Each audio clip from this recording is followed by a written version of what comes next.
જલાલપુર અણખી ભાગોળ વિસ્તારમાં ઉભરાતી ગટરને લઈને સ્થાનિક લોકોમાં ભારે નારાજગી।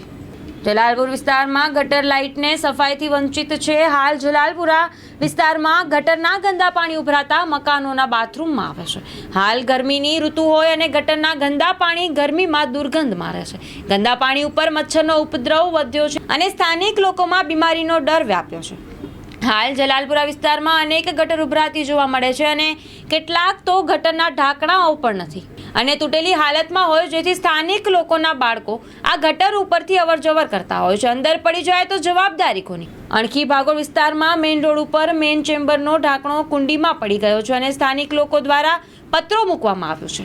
જલાલપુરાના રહીશો વારંવાર ત્યાંના જ મેમ્બરોને રજૂઆત કરતા હોય છે, પરંતુ કોઈ ધ્યાન આપતું નથી।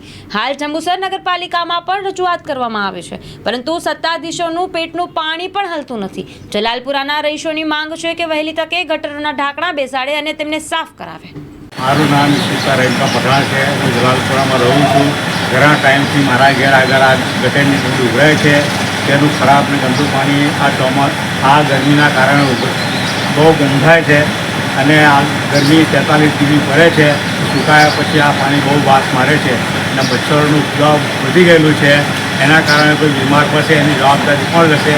કોઈ પણ અધિકારી કે કોઈ પણ કર્મચારી જોવા આવતા નથી અને ઘણા ટાઈમ ત્યાં કોડી મારા ઘેર આગળ ઉભરાય છે અને એને સાફ કરવાની સખ્ત જરૂરત છે।